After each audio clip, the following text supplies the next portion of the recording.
हमारा next topic है transfer pricing. बड़ा है या छोटा है? एवरेज है, तो बहुत बड़ा नहीं है, तो बेसिक चाप मत लो।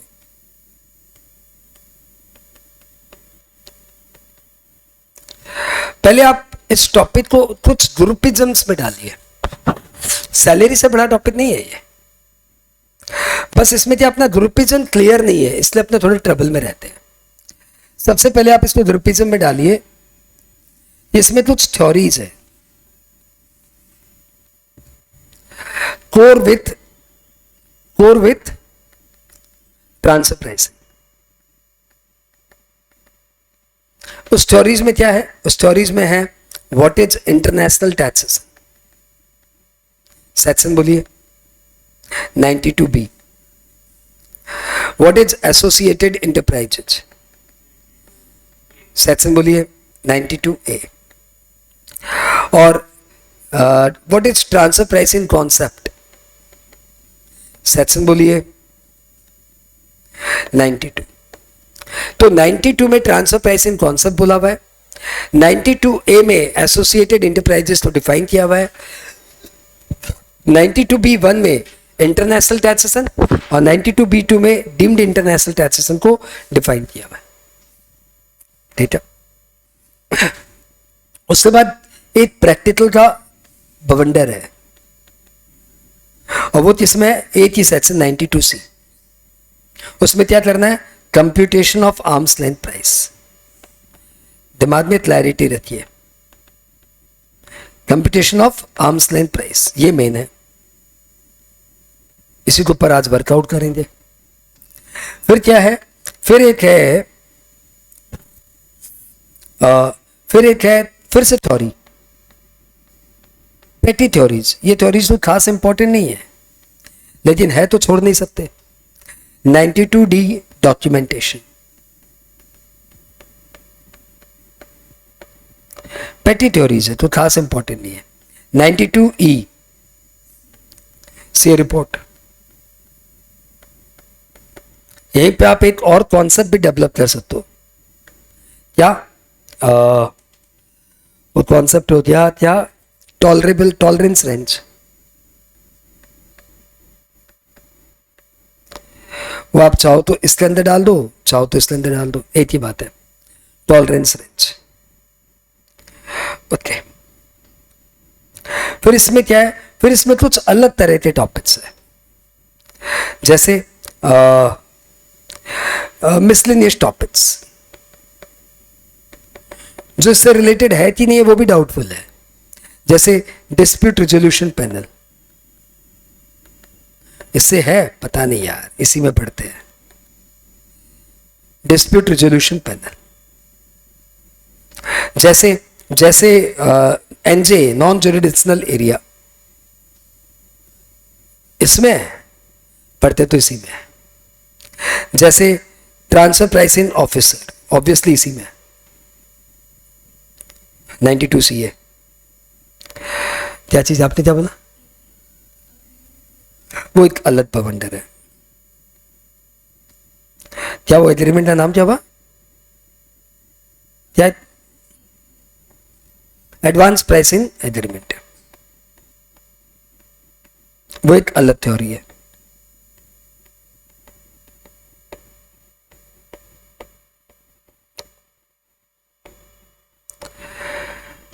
तो इस तरीके से टॉपिक इतने सारे पार्ट्स में डिवाइडेड है। इसमें से ब्लैक और ये जो मूव कलर है ना, इसको हटा दे तो रेड कलर एक फ्लो में नजर आएगा आपको। यहां पे ये ट्रांसफर प्राइसिंग का कॉन्सेप्ट है, ये इसकी थ्योरी है, ऐसे इससे सम्स बनाते हैं और ऐसे इससे रिलेटेड एग्रीमेंट कर सकते हैं, बिकॉज इसमें काफी सारी फ्लॉज है, तो इसलिए एग्रीमेंट करके बनाना ज्यादा सही है। बीच में ये आके आपके पढ़ाई को डिस्टर्ब कर रहे हैं। ठीक है, तो सबसे पहले हम लोग इस मार्क्स क्या कवर करेंगे? रेड एरिया हम लोग इसमें कवर करेंगे, जो कि कोर ट्रांसफर प्राइसिंग से रिलेटेड है। उसके बाद ब्लैक एंड मूव एरिया में हम लोग जाएंगे। ओके, सबसे पहले हम लोग आते हैं कोर ऑफ ट्रांसफर प्राइसिंग। आप बोल दीजिए कॉन्सेप्ट ऑफ ट्रांसफर प्राइसिंग, सब साथ में। यदि आपको नहीं आता है टॉपिक, ज़्यादा नहीं आता, तब भी मैं कोशिश करूंगा कि आपको टॉपिक आ जाए। यदि आपको इसमें डर लगता है तब भी आज मेरा एफर्ट ये है कि ये टॉपिक से आपका डर चला जाए। आप बस इस चार्ट पे नजर रखिएगा।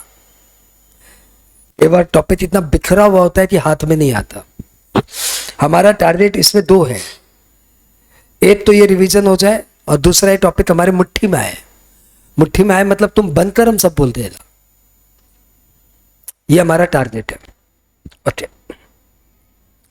इसके लिए मेरा एक बड़ा सा चार्ट भी बनाया हुआ है जिसमें पूरा इंटरनेशनल टैक्सेशन 8 पेज में डाला हुआ है। ठीक है, नेक्स्ट क्लास में अपने उस चार्ट के साथ रिवीजन करेंगे। आज अपने दिल से दिल तक, नेक्स्ट क्लास वो चार्ट में गोल गोल बना बना के, जैसे पूरी दुनिया रिवीजन करती है अपने चार्ट के साथ, वैसे हम लोग भी रिवीजन करेंगे। वो revision hardly will take half an hour. Okay, core of transfer pricing. अच्छा, तो ये मत सोचना कि आज ये सारा हो जाएगा, नहीं होगा। ठीक है, आज हम लोग यहां पे कहीं पे एंड कर देंगे। Okay, section 92 deal with concept of transfer pricing. Transfer pricing start भी सेक्शन 92 से ही होता है। 92 में 3 सब सेक्शंस है, 92(1), 2, 3। 92(1) कहता है कि इन केस ऑफ इंटरनेशनल ट्रांजैक्शन, कि कोई इंटरनेशनल ट्रांजैक्शन हुआ है तो, ठीक है, in case of international transaction income shall be computed, income shall be computed having regard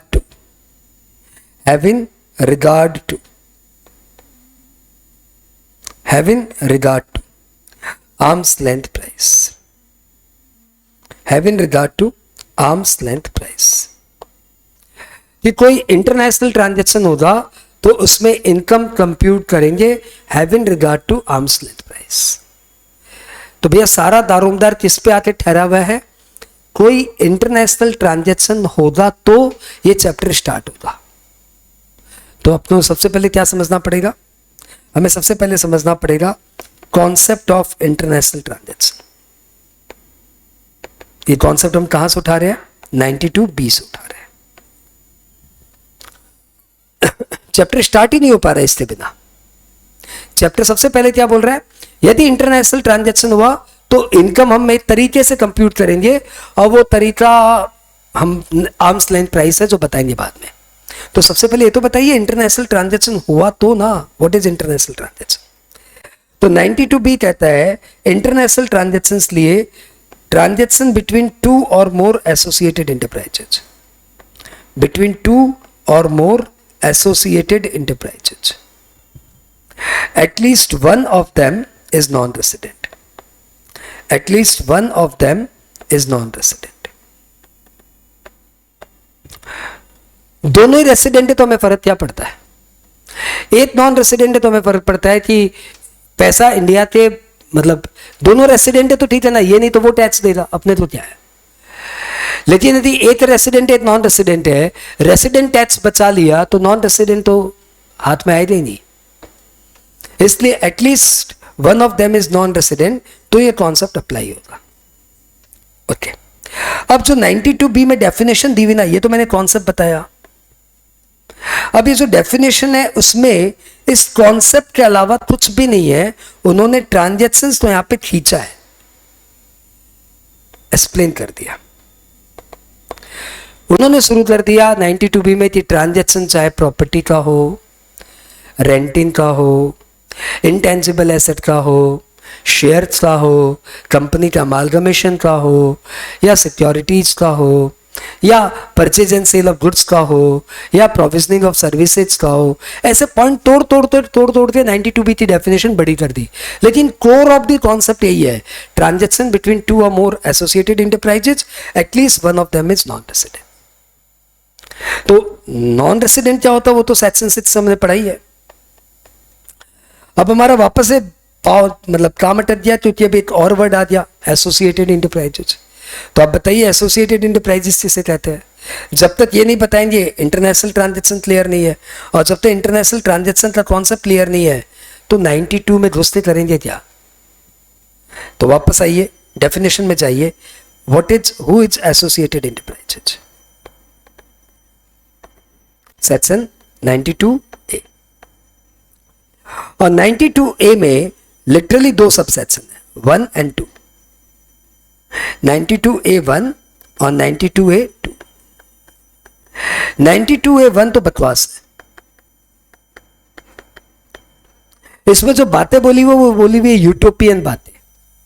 इसमें बोला जा रहा है two associated enterprises are said to be associated, two enterprises are said to be associated if one control another, one finance another, one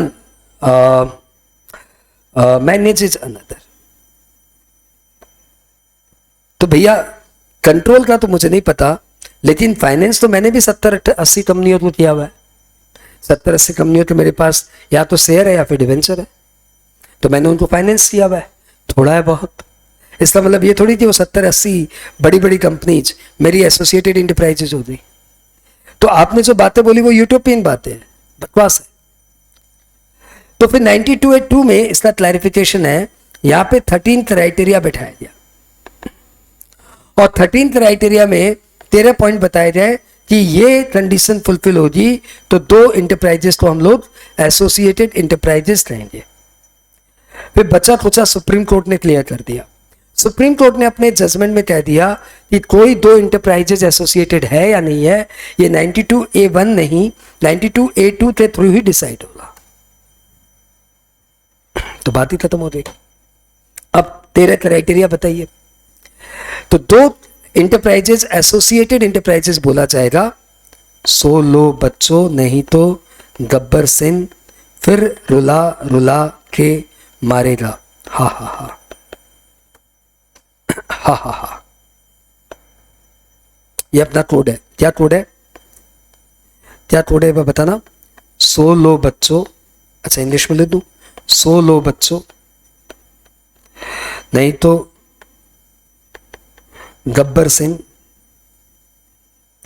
फिर रुला रुला के मारेगा। रुला रुला के कुछ नहीं होता, मारेगा। के से मैं कोई कोड बनाते नहीं, हा हा हा। ऐसे जब एक इंटरप्राइजेज दूसरी कंपनी के 26% वोटिंग पावर होल्ड करता है तो हम लोग बोलते हैं यू टू आर एसोसिएटेड। ठीक है, एक बार आप ब्रीफ में लो, फिर अपने इसको वापस डेप्थ में करेंगे कल।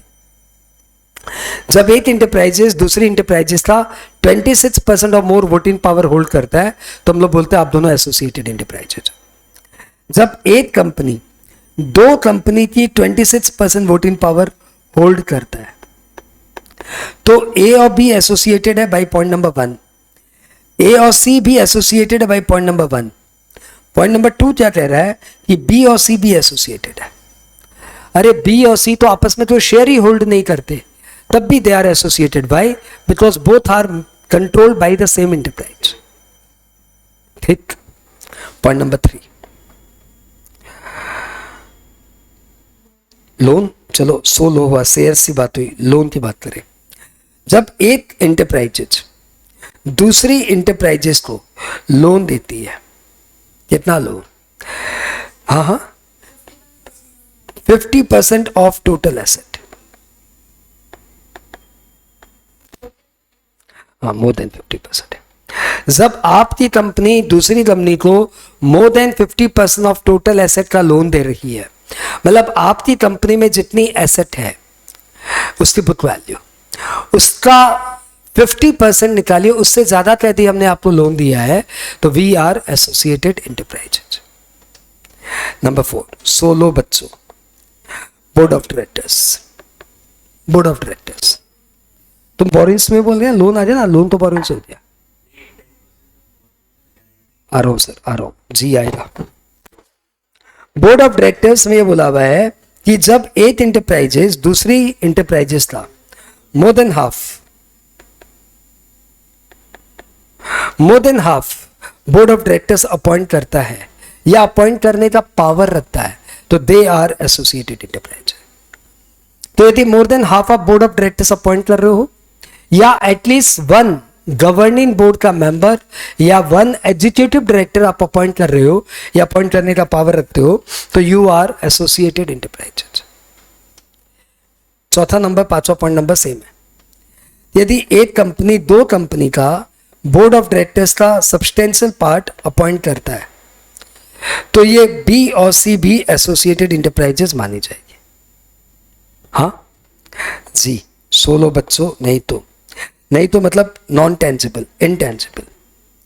जब एक कंपनी का बिजनेस किसी इनटेंजिबल एसेट पे डिपेंड करता है, may be patent, may be franchise, तो आपका पूरा बिजनेस तो मैंने फ्रेंचाइज दिया हुआ है, मैं फ्रेंचाइज विड्रॉ कर दूंगा तो आपका तो बिजनेस ही बंद हो जाएगा।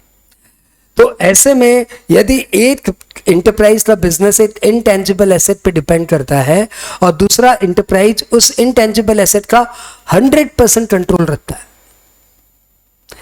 then the two enterprises are said to be associated enterprises। जी, गारंटी। जब एक इंटरप्राइज ने दूसरी इंटरप्राइज से बदले में गारंटी दी है, तो गारंटी कोई किसी का नहीं देता, भाई का नहीं देता। डिच कर दिया तो फालतू पैसा मेरे आ जाएगा, है ना। गारंटी नॉर्मली कोई नहीं देता। अब आप यदि दूसरी इंटरप्राइज से गारंटी दे रहे हो तो लोग आश्चर्य होगा, क्यों दे रहा है गारंटी, कंपनी डिच कर दिया तो तुम्हारे आ जाएगा, फिर भी दिया है, मतलब लिंक है ना, लिंक है। तो लॉ ऐसे में बोलता है यदि आपके बोरोइंग्स का 10% गारंटी, 10% और मोर गारंटी यदि दूसरी इंटरप्राइज ने दिया है, तो you are associated enterprises. Sale, यदि एक इंटरप्राइजेस का सारा माल दूसरी इंटरप्राइजेस को सेल होता है या सारी सेल के टर्म्स एंड कंडीशंस दूसरी इंटरप्राइजेस डिसाइड करती है, then the two are said to be associated enterprise. या तो पूरा माल ही मेरे तो बिक रहा है और या फिर सारा सेल का प्राइजिंग हम कंट्रोल करते हैं, then this is said to be associated enterprises। Number 9, F, यदि एक इंटरप्राइज एक फर्म है और दूसरी इंटरप्राइज उसका पार्टनर है और पार्टनर अपनी फर्म का 10% और मोर शेयर ऑफ प्रॉफिट ओन करता है या share of profit, then the partner and firm are said to be associated enterprises। यदि एक इंटरप्राइजेस का रॉ मटेरियल 90% दूसरा इंटरप्राइज सप्लाई करता है इन वैल्यू, दूसरा इंटरप्राइज सप्लाई करता है, then the two enterprises are said to be associated enterprises। रुला के मारेगा। यदि एक इंटरप्राइजेस एक इंडिविजुअल का है और दूसरा इंटरप्राइजेस या तो उसके रिलेटिव का है या फिर रिलेटिव एंड इंडिविजुअल जॉइंटली है, तो फिर the two enterprises are said to be associated enterprises. रुला के कुछ होता नहीं है, मारेगा बात का पॉइंट है, पहले एच लेते आते। यदि एक इंटरप्राइज एक एचयूएफ है और दूसरा इंटरप्राइज उसका मेंबर का है, then the two enterprises are said to be associated. Last मारेगा एम, if they have any other mutual economic relationship और any other prescribe mutual economic relationship में अभी तक कोई रिलेशनशिप प्रिस्क्राइब नहीं हुआ है, तो लिटरली 12 ही क्राइटेरिया है, 13 तो नाम का है। तो क्या क्या तेरे पॉइंट में एक बार वापस घुमाइए, कैसे घुमाएंगे?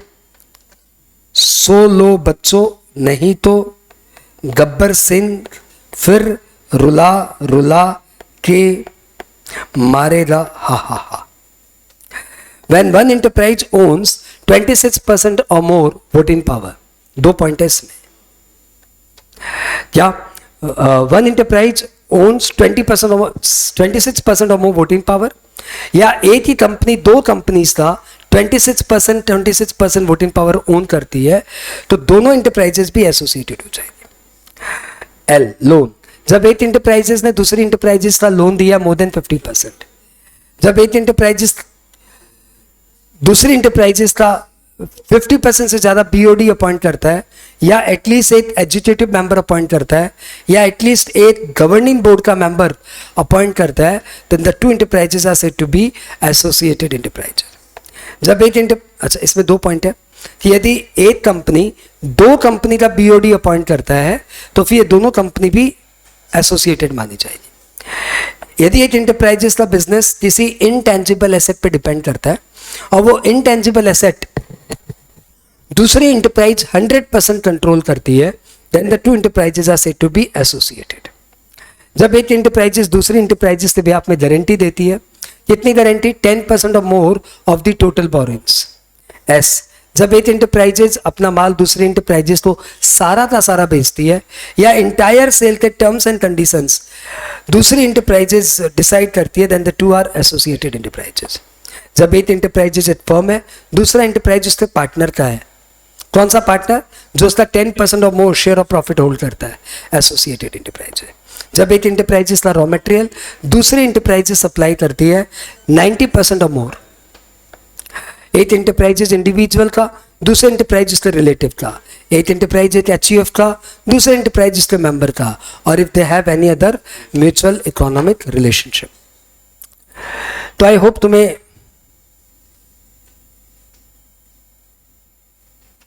ओके, नॉट लेस देन 51%, सही बात है। तो आप यहां पे एंटर कर दे, कहां पे आप एंटर कर गए? इस पॉइंट पे, दिस यू हैव कवर्ड। अब आपको पता है इंटरनेशनल ट्रांजैक्शन कब से कहेंगे। अब आप 92 में एंट्री कर सकते हो। 92 क्या बोलता है? In case of international transaction, catch it, concept ले लो आप इसका। यानी इंटरनेशनल ट्रांजैक्शन होगा तभी ट्रांसफर प्राइसिंग का कॉन्सेप्ट आएगा, नहीं तो आएगा ही नहीं। और इंटरनेशनल ट्रांजैक्शन कब होगा? जब 2 एसोसिएटेड इंटरप्राइजेस आपस में ट्रांजैक्शंस करेगी और एटलीस्ट 1 इंटरप्राइज नॉन रेसिडेंट है तो। और एसोसिएटेड इंटरप्राइजेस कब होगा? जब 26% शेयर या मोर देन हाफ बीओडी, या फिर 10% गारंटी, या 90% रॉ मटेरियल, या 100% सेल, या इंडिविजुअल उसका रिलेटिव, एसेट्रा एसेट्रा। तो यदि इन case of international transactions income shall be computed. अब इस वर्ड पे आओ, इनकम वर्ड पे आओ। ये इनकम मतलब क्या? ये टर्म इनकम रिप्रेजेंट कर रहा है, the term income signifies revenue minus expenditure. यानी रेवेन्यू भी आर्म्स लेंथ प्राइस पे कंप्यूट होंगे और एक्सपेंडिचर भी आर्म्स लेंथ प्राइस पे कंप्यूट होगी। ये मत बोल देना कि आपने तो इनकम बोला है तो सिर्फ इनकम साइड के ऊपर एएलपी लगाइए। नहीं नहीं नहीं नहीं नहीं नहीं, इनकम मतलब होता है रेवेन्यू माइनस एक्सपेंडिचर। तो हम तुम्हारे रेवेन्यू पे भी एएलपी लगाएंगे, एक्सपेंडिचर पे भी एएलपी लगाएंगे। Income shall be computed have in regard to. अब इस वर्ड पे आओ, have in regard to exactly क्या होता है ना, ये यहां पे बताया हुआ है। 92(3) में इसका क्लैरिफिकेशन मिल रहा है। Have in regard to word ये बता रहा है, देखो यहाँ पे होना क्या चाहिए था, इंग्लिश होना चाहिए था। In case of international transaction income shall be computed as per arm's length price, लेकिन यहाँ पे as per arm's length price की जगह इन्होंने वर्ड यूज किया है have in regard to. Have in regard to का मतलब ये है कि आर्म्स लेंथ प्राइस हमेशा लगेगा, ये जरूरी नहीं है। और उसका क्लैरिफिकेशन 92(3) में दिया हुआ है। 92(3) बोल रहा है यदि आर्म्स लेंथ प्राइस लगने से इनकम बढ़ रही है, टैक्स बढ़ रहा है, तो आर्म्स लेंथ प्राइस लगेगा। और यदि आर्म्स लेंथ प्राइस अप्लाई करने से इनकम कम हो रही है, टैक्स कम हो रहा है, तो आपका आर्म्स लेंथ प्राइस नहीं लगेगा। क्लियरली है, यानी हमेशा एज पर एएलपी नहीं निकलेगा। हैव इन रिगार्ड टू मतलब कभी निकलेगा कभी नहीं निकलेगा। हम टीचर को कभी सम्मान दे देते, कभी नहीं देते। एग्जाम के 15 दिन पहले सम्मान दे देते, एग्जाम 15 दिन बाद नहीं, रिजल्ट के 15 दिन बाद देते नहीं, है ना। तो कभी देते कभी नहीं देते। तो हैव इन रिगार्ड टू, बात क्लियर? ओके, कभी इसको वैल्यू देंगे, कभी इसको वैल्यू नहीं देंगे. Have in regard to arms length price. अब एग्जैक्टली आर्म्स लेंथ प्राइस क्या है, ये सेक्शन 92C में पढ़ेंगे. यहां पे बस इतना बोल देते हैं, आर्म्स लेंथ प्राइस मतलब फेयर मार्केट वैल्यू. तो क्या समझे कि यदि दो पार्टीज आपस में इंटरनेशनल ट्रांजैक्शंस कर रही है, दो एसोसिएटेड इंटरप्राइजेज यदि आपस में ट्रांजैक्शंस कर रही है, उसमें से एक पार्टी नॉन रेसिडेंट है, तो उनका इनकम हमेशा कंप्यूट होगा have in regard to arms length price. बात क्लियर? देखिए, ए लिमिटेड, बी लिमिटेड, उलझिए, थोड़ा सा उलझिए. ये है इंडियन कंपनी, ये है फॉरेन कंपनी, और बी लिमिटेड इसका 28% शेयर ओन करती है, वोटिंग पावर. ये इंटरनेशनल ट्रांजैक्शन है. A limited Indian company, B limited foreign company. इस बार इंडियन कंपनी इसका 28% वोटिंग पावर ओन करती है. आंसर इज ये इंटरनेशनल ट्रांजैक्शन है. इससे कोई फर्क नहीं पड़ता कि कौन ओन कर रहा है. यदि इन दोनों में से कोई भी एक दूसरे का ओन कर रहा है तो बोथ आर एसोसिएटेड इंटरप्राइजेज. बात क्लियर? पहला कॉन्सेप्ट क्लियर. दूसरा concept, A limited non resident foreign company, B limited foreign company. A limited B limited का 30% वोटिंग पावर ओन करती है. बताओ इंटरनेशनल ट्रांजैक्शन है या नहीं है? Louder and faster. And answer is है. At least one of them must be the non resident. दोनों नॉन रेसिडेंट हो तो चलेगा. तीसरा, एच लिमिटेड होल्डिंग कंपनी. कौन सी holding company? Indian holding company. Y limited, S limited subsidiary company. कौन सी subsidiary company? Indian subsidiary company. इनके बीच में ऑब्वियसली 51% वोटिंग पावर है. आप बताइए क्या एसोसिएटेड इंटरप्राइजेज है या सॉरी इंटरनेशनल ट्रांजैक्शन होगा? नहीं होगा. क्यों? क्योंकि दोनों ही रेसिडेंट इन इंडिया है. ठीक है, तो इंटरनेशनल ट्रांजैक्शंस हुआ तो एसोसिएटेड तो एएलपी अप्लाई होगा, अदरवाइज एएलपी अप्लाई नहीं होगा. ओके, और कॉन्सेप्ट ओरिएंटेड बात कर लेते हैं. Holding company, Indian holding company, foreign subsidiary company. इनको 50 लाख का माल, fair market value 50 lakh, sale कर रही है. कितने में? 30 लाख में. 30 लाख में. 30 लाख आपकी ट्रांजैक्शन वैल्यू है, 50 लाख इसकी आर्म्स लेंथ प्राइस है. तो बताइए यहां पे इसका इनकम पे सेक्शन 92 लगेगा. Shall it be computed have in regard to arms length price. Louder and faster. 92 apply होगा एंड आंसर इज 92 अप्लाई होगा. क्यों? क्योंकि आप इंडियन कंपनी हो, आपने माल बेचा है 30 लाख में, जबकि उसकी माल वैल्यू है 50 लाख. यदि मैं यहाँ पे, आपने इनकम दिखाई है 30 लाख, जबकि आपका उसका प्राइस है 50 लाख. यदि मैं उसको 50 लाख करता हूँ तो आपकी इनकम बढ़ रही है. इनकम बढ़ रही है तो मैं 92 यहाँ पे लगाऊंगा और आपकी इनकम बढ़ा दूंगा. इंडियन होल्डिंग कंपनी ने फॉरेन सब्सिडी कंपनी से परचेज किया है. क्या किया है? परचेज किया है. फेयर मार्केट वैल्यू है 50 लाख, ट्रांजैक्शन वैल्यू है 30 लाख. बताओ यहाँ पे 92 लगेगा? नहीं लगेगा. क्यों? क्योंकि आपने इसे परचेज किया है, यानी आप इसे एक्सपेंडिचर दिखा रहे हो. आपने एक्सपेंडिचर दिखाया 30 लाख. यदि मैं इसको काट के 50 लाख कर दूंगा तो आपकी इनकम डाउनवर्ड रिवाइड हो जाएगी. डाउनवर्ड रिवीजन 92 में अलाउड नहीं है. सेक्शन 92(3) बोलता है कि आर्म्स लेंथ प्राइस लगाने के बाद इनकम डाउनवर्ड रिवाइज नहीं होनी चाहिए. कॉन्सेप्ट क्लियर है क्या? चलो कॉन्सेप्ट पे है भी हम लोग. तो 92(1) क्या बोल रहा है, in case of international transaction income shall be computed have in regard to arm's line price. और 92(3) क्या बोल रहा है, हैव इन रिगार्ड टू का मतलब हुआ कि आर्म्स लाइन प्राइस के कारण इफ इनकम का डाउनवर्ड रिवीजन हो रहा है, टैक्स का डाउनवर्ड रिवीजन हो रहा है, तो arms line price not applicable. अब 92(2) में आइए। 92(2) एक छोटी सी बात बोल रहा है जो कोई खास वैल्यू नहीं है।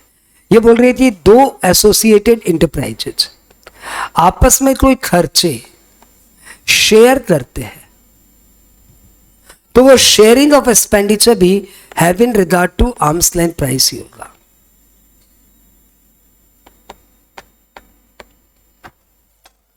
यानी यदि इंडियन पेप्सी और यूएस पेप्सी मिलकर यदि 2020 वर्ल्ड कप को स्पॉन्सर करते हैं, पेप्सी दिल मांगे मोर, तो उसका खर्चा जो इंडियन पेप्सी और यूएस पेप्सी में अपॉर्शन होगा वो भी आर्म्स लेंथ प्राइस के बेसिस पे होगा।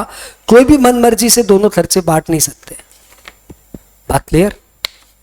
तो भैया ये था 92(1), 92(2), 92(3). क्लास करते समय अभी मुझे लगा है हार्डली कोई हाफ एन आवर, लेकिन मुझे लगता है कि इसका ये वाला पार्ट मैंने करवा दिया। बहुत डेप्थ में तो नहीं कराया लेकिन कॉन्सेप्चुअली करा दिया। कौन सा वाला पार्ट? थ्योरीज। आप देखो, आप इसमें कंफर्टेबल हो क्या? टेक 2-3 मिनट्स पॉज, 2-3 मिनट का पॉज देखो और आपको देखिए 92, 92A, 92B क्लियर है क्या?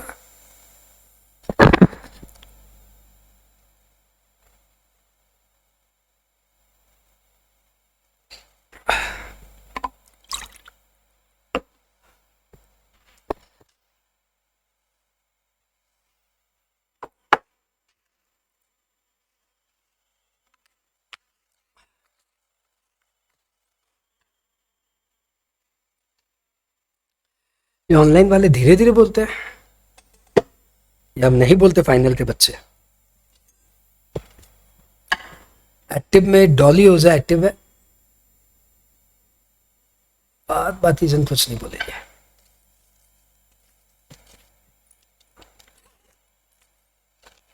ओके,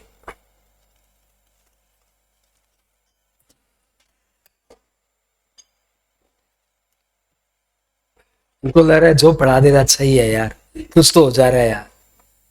हाँ,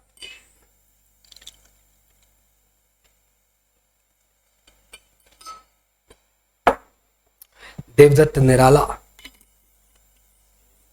हाँ हाँ, आश्रम पिक्चर आते तो निराला था, बैंड बजा दिया यार, क्या हाल कर दिया निराला नाम का। अरे हाँ यार, सीरीज से बात कर रहे हैं।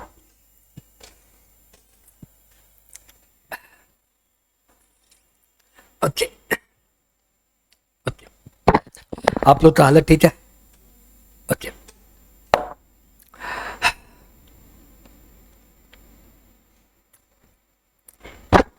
अब अपने आ जाते हैं मेन टॉपिक पे, computation of arms length price.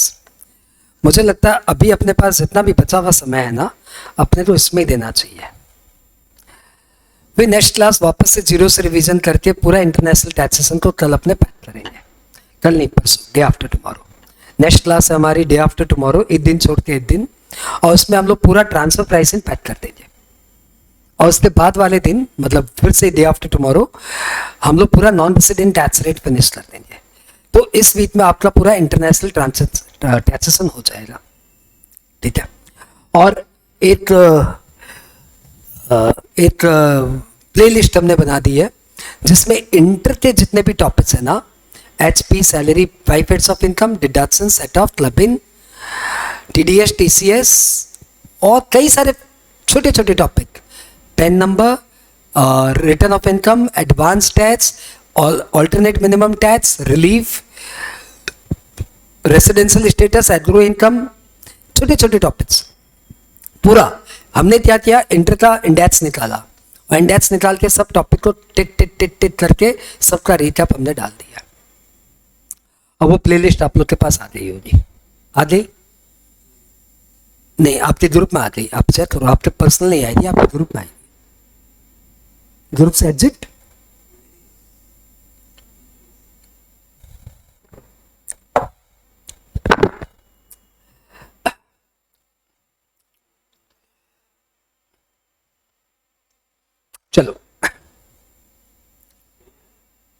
क्या नहीं है, कुछ भी, कुछ भी, कुछ भी। हाँ,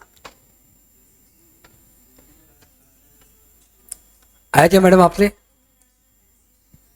नहीं, इंटरनेशनल टैक्सेशन का तो एक प्ले लिस्ट की बात कर रहा हूं, इसलिए आज तेरे नहीं आया। वाह,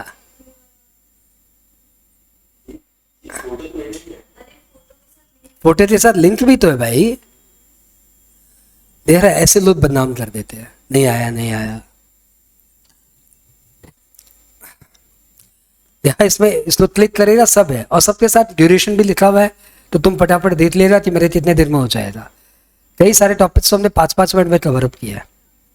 ऐसा ही एक फाइनल का प्लेलिस्ट बन जाएगा होपफुली 10-15 दिन के अंदर।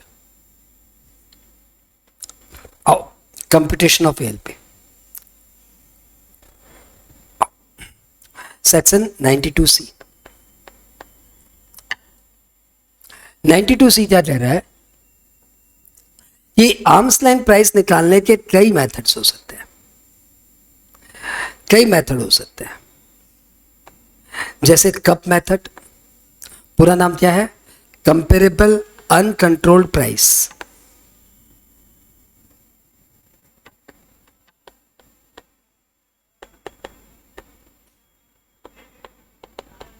दूसरा क्या है? RSP method, resale price method. तीसरा क्या है? CPM method, cost plus method. PSM method, profit split method.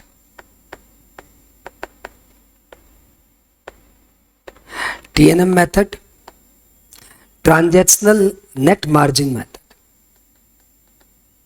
Net margin method. और लास्ट क्या है? Any other prescribe method. और कोई मेथड प्रिस्क्राइब किया नहीं है। तो बेसिकली ये 6 मेथड हो गए, 5, हाँ बेसिकली 5 मेथड हो गए। Cup method, resale price method, CPM method, profit split method, TNM method. उसमें एग्जाम में प्रायोरिटी वाइज नंबर 1 ये इंपॉर्टेंट है, ठीक है। बात ये सबकी इंपॉर्टेंस बराबर ही है, ठीक है। थोड़ा बहुत यदि आप बोलना चाहो तो 2 2 2, और ये तो एकदम ही कम पूछता है। और रियल लाइफ में यही मेथड सबसे बेसी चलता है, टीएनएम मेथड। ओके, मार्केट में सबसे बेसी सॉफ्टवेयर टीएनएम मेथड है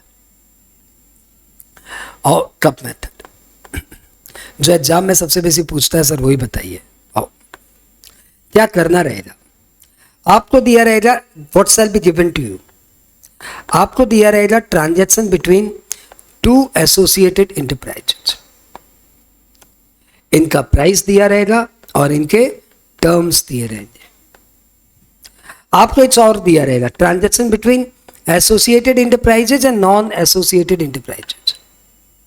इसका भी आपको प्राइस दिया रहेगा और टर्म्स दिए रहेंगे। आपको निकालना रहेगा ALP and income. What to compute? आपको निकालना रहेगा एएलपी एंड इनकम। तो अपने बोलेंगे इसमें निकालना क्या है? यही तो जो एएलपी, यही तो एएलपी है ना। आप एएलपी किसे बोलते हो? Uncontrol price. अनकंट्रोल प्राइस तो यही है ना, एक एसोसिएटेड एक नॉन एसोसिएटेड इंटरप्राइज के बीच में जो ट्रांजैक्शन हुआ वही तो प्राइस है, राइट, वही प्राइस है। लेकिन यदि इस टर्म्स में और इस टर्म्स में वेरिएशन है, तब तो इस ट्रांजैक्शन के लिए इसको एएलपी नहीं मान सकते ना। एएलपी तभी मान सकते हैं ना, कॉन्सेप्ट ले लीजिए, एएलपी तो तभी मान सकते हैं जब दोनों के टर्म्स सेम हो, तब ये वाले ट्रांजैक्शन का प्राइस, इसका एएलपी। लेकिन यदि इनके टर्म्स में वेरिएशंस हो तो ये वाला प्राइस इसके लिए एएलपी कैसे हो सकता है? तो हम लोग क्या लेते हैं? इस प्राइस को उठाते हैं। This is the pickup point. कौन सा पिकअप पॉइंट कौन सा हुआ? एसोसिएटेड इंटरप्राइजेस और नॉन एसोसिएटेड इंटरप्राइजेस के बीच में जो प्राइस सेट हुआ है वो हमारा पिकअप पॉइंट है, स्टार्ट पॉइंट है। उसमें हम लोग इस टर्म्स के वेरिएशन के लिए लॉजिकली एडजस्टमेंट करते हैं, नथिंग एल्स। तो फर्स्ट स्टेप क्या करना है, associated enterprises and non associated enterprises के बीच में जो प्राइस है वहां से आप स्टार्ट करिए। दूसरा क्या करना है, दूसरा स्टेप करना है डू नेसेसरी एडजस्टमेंट। और नेसेसरी एडजस्टमेंट आपका कॉमन सेंस है, थोड़ी सी भी बुद्धि है तो आप हैंडल कर लोगे, थोड़ा सा भी बिजनेस सेंस है, थोड़ी सी भी बार्गेनिंग यदि आपको आती है मार्केट में करना, थोड़ा सा भी आप एक जेन्युइन मार्केटिंग करने वाले बंदे हो, आज तक जीवन में आपने एक बार भी मार्केट में बार्गेन करके जो सामान लिया है तो आप इसको हैंडल कर लेंगे। Do necessary adjustment for variation in terms and conditions, variation in terms and conditions, ठीक है। The adjusted price shall be the AMP, बस खत्म, आर्म्स लेंथ प्राइस आ गया। अब इसलिए आपको एग्जाम्पल्स करने चाहिए, इलस्ट्रेशन। पहला एग्जाम्पल ही ठीक ठाक ले रहा हूं, X and Y are associated. X sold goods to Y। अच्छा, इस प्राइस का कुछ लेना देना नहीं है, हाँ, ये प्राइस इररेलेवेंट है, रेलिवेंट फॉर ALP, ये ALP निकालने के लिए इररेलेवेंट है। तो X sold goods to Y, यहां पे मैं कुछ भी दाम बैठा दूं आपको कोई मतलब नहीं है, at the rate 1000 each, 10,000 units sold at 2 months credit on CIF basis with 2 years royalty, with 3 years royalty।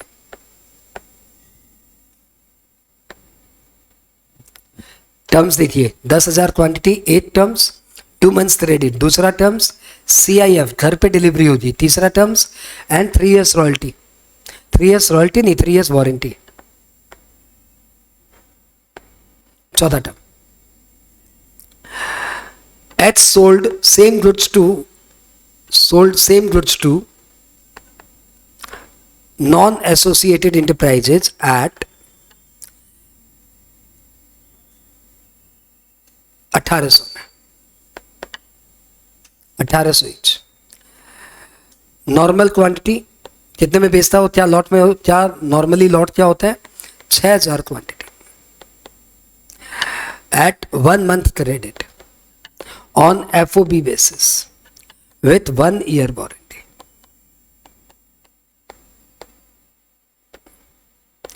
तो ये टर्म्स क्या है, आपने देख लिया, ये टर्म्स है बिटवीन एसोसिएटेड इंटरप्राइजेज और ये टर्म्स है बिटवीन नॉन एसोसिएटेड इंटरप्राइजेज। आपका स्टार्टिंग पॉइंट क्या होगा, आपका स्टार्टिंग पॉइंट होगा नॉन एसोसिएटेड इंटरप्राइजेस का प्राइस।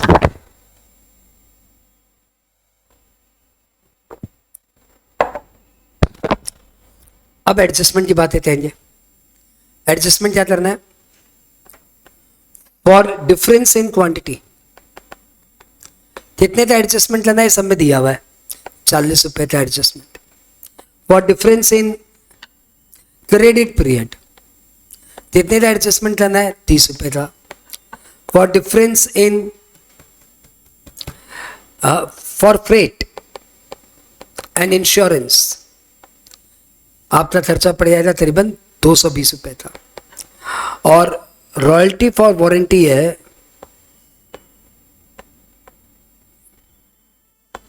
100 रुपए per annum.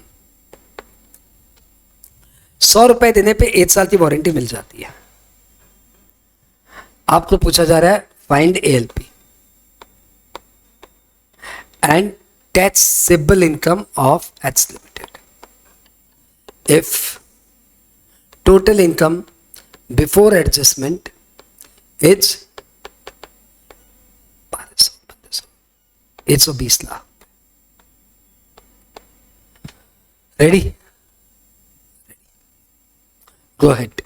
Solution, starting point क्या होता बताइए? Transaction value between non associated enterprises. आपको एकदम क्लियरली दिया हुआ है 1800। आपको बताना आप कहाँ अटक रहे हो। एडजस्टमेंट, दोनों ट्रांजैक्शंस को सामने रखिए। Transaction terms of associated, terms of non associated. सम जरूर से एक बार में बनेगा, वो भी सही सही। क्वांटिटी एसोसिएटेड में क्वांटिटी है 10,000, यहाँ पे है 6,000। अच्छा, ये जो प्राइस है कौन से टर्म्स पे है? दिमाग क्लियर रखना, ये जो प्राइस है ये इस टर्म्स पे है, और हमें निकालना है कि यदि इसकी जगह ये टर्म्स होता तो क्या होता। तो बॉस हम तुमसे 6,000 करके यूनिट ले रहा है, 6,000 यदि मेरा लॉट साइज है तो तुम्हें इसे प्राइस लेता 1800। यदि मेरा लॉट साइज 10,000 हो जाए, मैं तेरे से एक साथ बल्क में ऑर्डर करूं, ज्यादा क्वांटिटी का ऑर्डर करूं, तो तुम्हारा दाम क्या करेगा? कम या बेसी? कम करेगा। कितना कम करेगा वो तुम्हें सोचना ही नहीं है, वो तो सब में दिया हुआ है। वो जो सबसे टफ चीज होता है वो तो सब में दिया हुआ है। तुम्हें तो सिंपल एक बार्गेन का बात है। दादा 6 पीस लेगा तो क्या दाम? दादा 10 पीस लेगा तो क्या दाम? 10 पीस ले ले, कम कर ना, सिंपल 30 रुपीज, 40 रुपीज। अब आइए difference in credit period. Associated enterprises की उधारी है 2 महीने की, और यहां पे उधारी है 1 महीने की। तो यहां पे उधारी है 2 महीने की, यहां पे उधारी है 1 महीने की। वापस से आइए, थोड़ा पेशेंस रखिए। ये देखिए कि ये वाला 1800 दाम पे कौन सी उधारी है? ये तो 1 महीने की उधारी यदि होती है तो 1800 दाम है। तुम उससे ज्यादा उधारी मांग रहे हैं, तो यार अपने भी दाम बढ़ा देंगे यार। 1 महीने की उधारी पे दाम है, तो ज्यादा उधारी लेगा तो ले, 30 रुपया और दे, ज्यादा उधारी दे दूंगा। तो जितना एडजस्टमेंट करना है तो सब में दिया हुआ था, आपको सिंपली बस बैठाना था। फ्रेट एंड इंश्योरेंस, हम लोग जो एसोसिएटेड इंटरप्राइजेस को माल बेच रहे ना वो सीआईएफ पे बेच रहे हैं, और जो नॉन एसोसिएटेड को माल बेच रहे ना वो एफओबी पे बेच रहे हैं।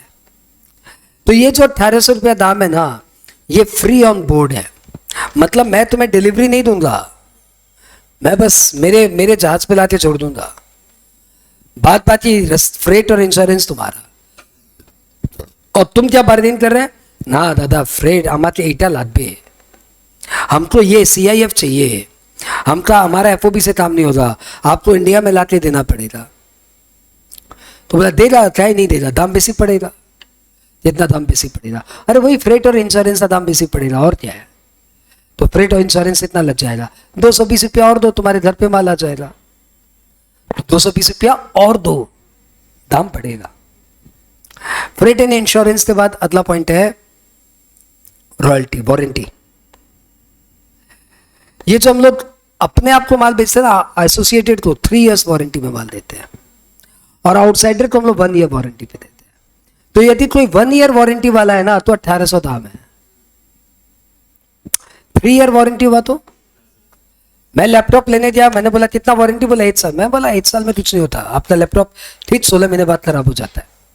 मेरा अभी भी हुआ है। तो मतलब बोलते ठीक है 3 इयर्स वारंटी कर देंगे। तो मैं क्या अंदर ही अंदर एक्सपेक्ट कर रहा हूं, दाम कम हो जाएगा, ऑब्वियसली दाम बढ़ेगा। कितना बढ़ेगा? दिया मैं सब में, कितना बढ़ेगा? 100 रुपया पर एनम बोला हुआ है, तो आप तो 2 साल की बढ़ा रहे हो। 100 रुपया पर एनम बोला हुआ है तो 200 रुपया बढ़ जाएगा। मतलब 1800 रुपया जो आप दाम सोच रहे हो ना, वो तो इस टर्म्स पे है भाई साहब। आपको इस टर्म्स पे चाहिए, इतना रिलैक्सेशन चाहिए। 3 साल की वारंटी, सीआईएफ, 2 महीने की उधारी, इतना रिलैक्सेशन चाहिए तो 1800 में थोड़ी मिलेगा। फिर तो दाम हो जाएगा 220, 250, 210। कितना हुआ? 2210। कैलकुलेशन एक बार चेक कर लो। 220, 210, ठीक ठीक, 2210। बात क्लियर? इसको हम लोग बोलेंगे क्या, आर्म्स लेंथ प्राइस। एक बार मैं ऑनलाइन वालों से पूछता आता हूँ, भाई कितने जन को क्लियर, ये आप प्लस प्लस मत बताओ, ये तो हो ही जाता है। आप बताओ कॉन्सेप्ट कितना जन का एकदम सेट है।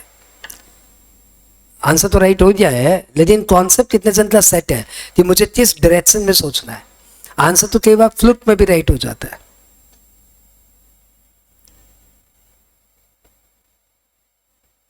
ठीक है, दे विल रिप्लाई। अब हमें क्या निकालना है, हमें निकालना है कंप्यूटेशन ऑफ टोटल इनकम। किसका, एच लिमिटेड का। एच लिमिटेड का टोटल इनकम कितना है before adjustment of arms length price. इनकी टोटल इनकम है 120 लाख। ओके, 120 लाख, 120 लाख। अब यदि यहां पे अपने ये जो प्राइस पकड़े, जब हम लोग सेल्स दिखाए थे कितना, हमने सेल दिखाया था 1000 रुपए, 1000 रुपए। यदि इस 1000 की जगह सेल 2210 करेंगे तो दाम, तो इनकम, सेल को 1000 की जगह 2210 करेंगे तो इनकम बढ़ेगी। कितने से बढ़ेगी सर, जितनी क्वांटिटी है उस हिसाब से इतनी बढ़ जाएगी। तो 10,000 इंटू 1210 बताना कितना हुआ, 10,000 इंटू 1210 कितना हुआ, बताओ फटाफट। 121 लाख से आपकी इनकम बढ़ जाएगी। हाँ, तो अभी आपकी जो इनकम 120 लाख है वो 121 लाख से बढ़ जाएगी। और बताइए इनकम बढ़ना अलाउड है क्या, इनकम बढ़ाने के लिए तो कॉन्सेप्ट है। तो आपकी टैक्सेबल इनकम हो गई 241 lakh arms length price. It is cup method. Cup method का लॉजिक क्या आया, सबसे पहले आप प्राइस लीजिए एसोसिएटेड एंड नॉन एसोसिएटेड के बीच में जो ट्रांजैक्शन हुआ उसमें, फिर आप नेसेसरी एडजस्टमेंट करिए कॉमन सेंस के through for variation in terms and conditions, और उसके बाद जो एडजस्टेड प्राइस आएगा उसी को हम लोग बोलेंगे arms length price. Arms length price के बाद बस 92(3) का ध्यान रखना है कि कहीं आर्म्स लेंथ प्राइस लगाने से इनकम कम हो रही हो तो कम होने पे आप जीरो कर देना, नॉट एप्लीकेबल कर देना। ओके, अब आप आइए इसमें से कोई भी दूसरा मेथड उठा लीजिए, कॉस्ट प्लस मेथड, ये आज का लास्ट। कॉस्ट प्लस मेथड आज का लास्ट। ये मेथड क्या बोलता है, ये मेथड बोलता है कि पहले एसोसिएटेड इंटरप्राइजेज और नॉन एसोसिएटेड इंटरप्राइजेज ने जो एसोसिएटेड इंटरप्राइजेज को माल बेचा, गुड्स सोल्ड या गुड्स परचेज जो भी हो, उसका कॉस्ट क्या था पहले ये निकाल लीजिए। उसके बाद आप मार्केट का एक normal profit margin, normal profit ratio देखिए मार्केट का, और फिर मार्केट के टर्म्स और आपके एसोसिएटेड इंटरप्राइजेस के टर्म्स में क्या वेरिएशंस है, उन वेरिएशंस लिए आप अपनी प्रॉफिट मार्जिन को एडजस्ट करिए। प्राइस को एडजस्ट मत करिए, प्रॉफिट मार्जिन को एडजस्ट करिए। और प्रॉफिट मार्जिन जब एडजस्टेड आ जाए तो इस कॉस्ट में adjusted net profit margin add कर देना, और नाम क्या पड़ गया, कॉस्ट प्लस मेथड। तो फर्स्ट स्टेप क्या है, फर्स्ट स्टेप है find the cost of the supply. आपने जो भी बेचा उसका सप्लाई बता, कॉस्ट बता दीजिए, supply to not to associated enterprises. Second, find normal profit margin.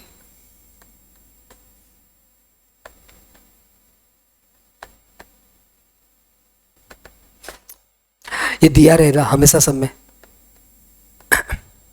Third, adjust normal profit margin. जिससे एडजस्ट करूं ये बताइए, for difference in terms and conditions.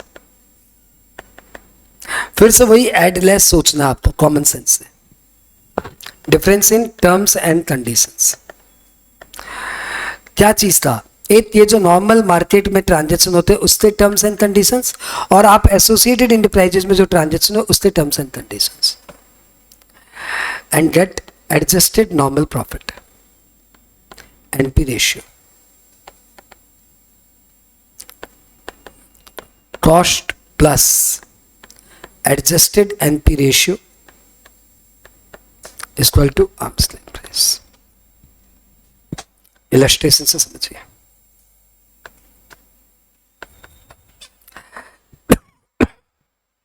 Day after tomorrow यदि आर्म्स लेंथ प्राइस पे यदि आपका कोई सम्स होना जो आपको लगे बहुत अच्छा है, मुझे बताना, ये क्लास में हो तो बहुत बढ़िया है, तो आप पहले मुझे व्हाट्सअप कर देना, ठीक है। यदि लगा कि जस्टिफाइड सम्स है तो अपने क्लास में कर लेंगे।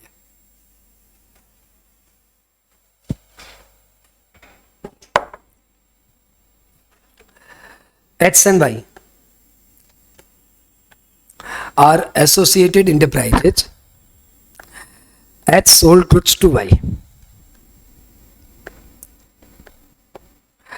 at the rate 7,000 each. Cost of production of X is 4,000 each. Para change. Normal profit margin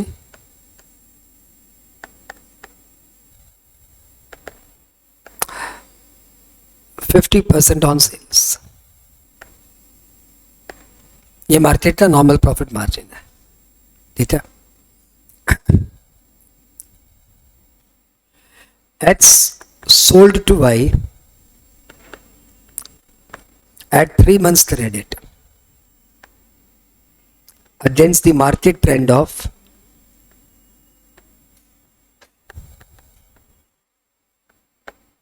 one month credit, for which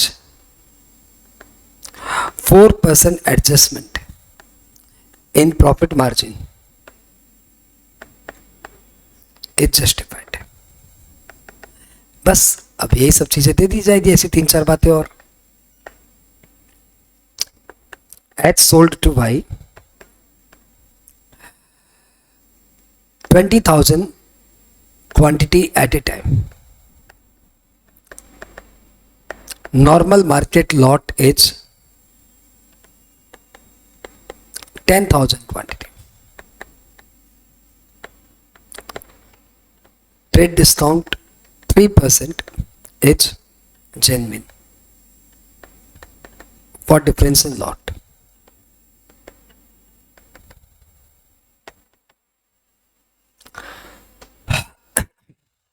Next, X sold goods to Y on CIF basis, whereas goods are normally sold on FOB basis. An adjustment of 7% in profit justified. Find ALP. अच्छा, कौन सा method apply करना है? तो भैया जो सब में दे दिया जाए वो नहीं सर, ये तो सब में दे दिया जाए, अदरवाइज कौन सा मेथड अप्लाई करना रहता है जिससे डेटा अवेलेबल हो? तो सर कौन सा मेथड की प्रायोरिटी, ऐसा कुछ है कि पहले ये मेथड अप्लाई करो, ये नहीं हो तो ये अप्लाई करो? नहीं, यहाँ पे ऐसा कुछ भी नहीं है। जो मेथड के आपके पास ज्यादा रिलायबल डेटा हो आप उससे एलपी निकाल सकते हो। सॉल्यूशन,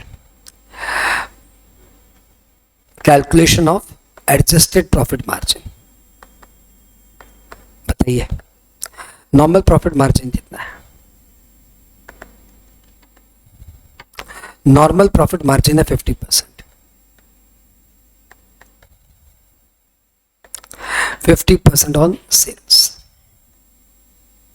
बताओ क्या एडजस्टमेंट लेना है? टर्म्स में वेरिएशन है सर, इसलिए एडजस्टमेंट लेना है। एक्स एंड वाई के टर्म्स अलग है और मार्केट टर्म्स अलग है, ये ध्यान रखना। ये वाला मार्केट का प्राइस है,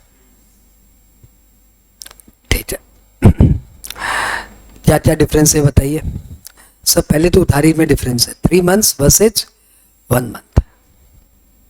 तो ये जो टर्म्स है वो 3 months का है, जबकि मार्केट में 1 month का टर्म्स है। तो यार आप क्रेडिट पीरियड बढ़ाओगे, ये वाला मार्केट का ट्रेंड है, आपको ये वाला चाहिए। तो हम आपकी प्रॉफिट मार्जिन क्या कर रही हो देवी, 8 महीने की उधारी में हम 50% प्रॉफिट लेते हैं। यदि आपको 3 महीने की उधारी चाहिए तो हम दाम बढ़ाएंगे। दाम बढ़ाएंगे मतलब हम लोग प्रॉफिट मार्जिन बढ़ाएंगे, मार्जिन बढ़ाएंगे। मार्जिन कितने से बढ़ाओगे भाई, 4%। फिर 50% प्लस नहीं करेंगे, फिर हम 4% और ज़्यादा प्लस करेंगे। दूसरा वेरिएशन बताइए, क्रेडिट पीरियड। अब लॉट साइज, ये 20,000 का लॉट साइज में लेता है, ये 10,000 की लॉट साइज में। तो इसके लिए एडजस्टमेंट बोला हुआ है कितने का, 3% का। तो 10,000 का लॉट है तो दाम 4% है, 50% है। हम लोग तो आपसे ज़्यादा लॉट ले रहे हैं तो हमारा दाम कम होना चाहिए। दाम कम मतलब प्रॉफिट कम होनी चाहिए आपकी, 3% से कम कर दिया। तीसरा क्या है, डिलीवरी। ये CIF है, ये FOB है, 7% का एडजस्टमेंट है। क्या होगा, तुमको घर पे डिलीवरी चाहिए, हम तुमसे मार्जिन ज़्यादा ले रहा, 7 सारी 11 माइनस 3 8, 58% मेरा मार्जिन लगेगा ऑब्वियसली ऑन सेल्स। तो कॉस्ट कितना ये बता दो, 4,000। 4,000 कॉस्ट यदि 4,000 है और प्रॉफिट मार्जिन है 58% ऑन सेल्स, तो यदि सेल 100 है तो ये 58 हो जाएगा। ध्यान दीजिए, सेल 100 है तो 58 हो जाएगा, तो ये 42 हो जाएगा। यदि सेल 100 है तो मार्जिन 58 हो जाएगा, कॉस्ट 42 हो जाएगा। तो 42 की जगह 4,000, 42 की जगह 4,000, तो 100 की जगह 9,524।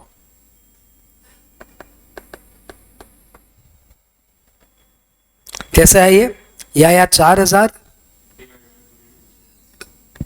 इंटू 100। ये कैसा है, आप 4,000 डिवाइडेड बाई 42 इंटू 58। अब ये इसका आर्म्स लेंथ प्राइस हो गया 9,524 और आपने ट्रांजैक्शन कितने में किया, 7,000। नहीं, आपने कम में बेचा है। आर्म्स लेंथ प्राइस एप्लीकेबल, या ऐसे बोल दो, income to be increase by, कितने से इनकम बढ़ा दो, 2,524 इंटू 20,000, इतने से आपकी इनकम बढ़ जाएगी। जो भी आया ही डेटा, इतने से आपकी इनकम बढ़ जाएगी। तो आज हमने DTA तो ढंग से कर लिया 2 सम्स के, और ट्रांसफर प्राइसिंग का हमने आज काफी हद तक कॉन्सेप्चुअली ले लिया। जो समझते उन्हें पता है कि एग्जाम में जो पूछते हैं उसका 50% तो आज हो ही गया, लेकिन फिर भी नेक्स्ट क्लास इसको हम लोग और ज्यादा डेप्थ में जाके करेंगे। मेरा 2 लेयर है, मैं चाहता हूँ एक तो इंटरनेशनल टैक्सेशन से जिनके मन में भय बैठा हुआ है उन्हें मैं पहले ज्यादा डेप्थ नहीं दिखाती, एक बार ऊपर से फिनिश करूँ, और उसके बाद फिर से एक बार जब उनको कॉन्फिडेंस आ जाए कि ये तो बहुत इजी है, तब थोड़ा सा और इन डेप्थ में जाके बात कर ले। तो अभी लेयर कौन सी चल रही है, ऊपर वाली, और एग्जाम में 95% चांस है बस यही लेयर काम आती है। मस्ती मारो।